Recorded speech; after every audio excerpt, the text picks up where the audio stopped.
No, danes, oziroma te dni, predvsem pa danes, poteka razprava tudi o slovenskem holdingu. Mislim, da je prav zanimivo, kako se ta razprava o nacionalnem interesu ali pa državni srebrnini ponovno vrača skozi razna vrata v javni politični diskurs.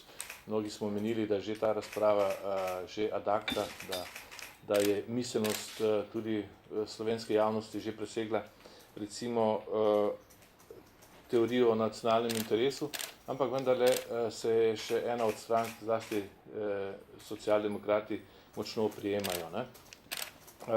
Govorijo o kraji stoletja, če bi recimo država izstopila iz gospodarstva oziroma velikih gospodarskih in drugih sistemov.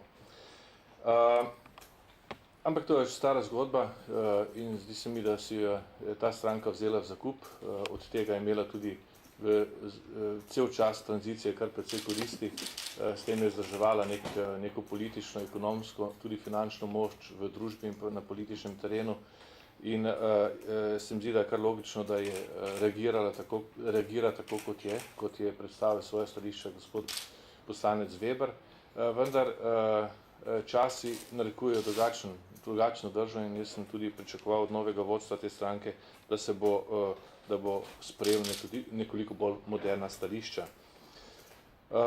No, v zadnjem času poteka tudi boj za, kako ne rečem temu, stanovnikovo nasledstvo.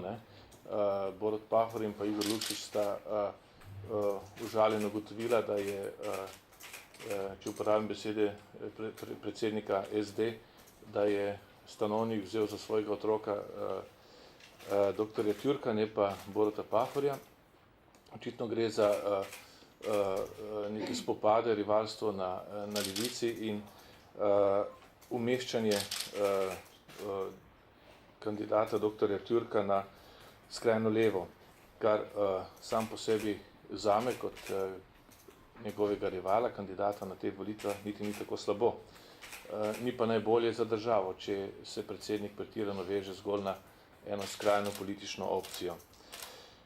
Danes sem tukaj tudi zato, da podprem prizadevanja ministra Vizjaka za reforme, zlasti reforme na področju trga dela. Tu bi še posebej izpostavil trud vlade, da spostavi nekoliko boljše pogoje za življenje zlasti mlajših generacij. Ta enotna pogodba, nekateri elementi enotne pogodbe vnašajo veliko več gotovosti in stabilnosti zlasti za mlado generacijo, ki išče delo. Kot vemo, je delež pogodb za določen čas v Sloveniji previsok ali pa dokaj visok, nadpovprečje v Evropski uniji. In tisti zlasti iskalci prve zaposlitve si seveda želijo pogodbo za nedoločen čas, ki jim omogoča tudi recimo reševanje ostalih družinskih in drugih vprašanj, s katerimi se soočajo v vsakdanjem življenju. Prav zaradi tega se mi zdi, da je ravno reforma dela ima tudi takšen socialni izplen ali pa ga lahko ima. Znano je, da je kriza najbolj udarila ravno po mladih. Ne samo v Sloveniji, tudi, treba priznati, tudi v Evropski uniji je delež mladih brezposelnih močno narastel, je približno 22,5%. V Sloveniji pa še posebej problem tudi pri tistih, ki so zaključili univerzo, zlasti pri dekletih, družboslovne usmeritve, tukaj pa se bližamo že zelo izjemno visokemu odstotku. Tako da bo potrebno v prihodnosti nameniti tudi temu problemu še posebno pozornost. Morda bi še samo besedo dve o stališču Boruta Pahorja glede njegove ocene, da je v času, ko je vodil slovensko vlado, resnično napačno ocenjeval pomen in vlogo bančnega sistema, se je nekako posul s prahom in s pepelom in priznal napako svoje vlade, vendar in je tudi priporočil novi slovenski vladi, da naj bo sanacija bančnega sistema ena izmed prioritet. No, Malo zatem, ko je imel priložnost, da tudi kaj stori, ne samo govori v tej smeri, pa je se odločil drugače. V parlamentu je bilo glasovanje o tem, ali naj se zakon o bankah, novela zakona, ki govori o sanaciji bank, uvrsti na dnevni red ali ne, pa je glasoval proti. Tako da mislim, da bo to stališče, to svoje kontradiktorno stališče moral slovenski javnosti tudi v času te predvolilne kampanje pojasniti.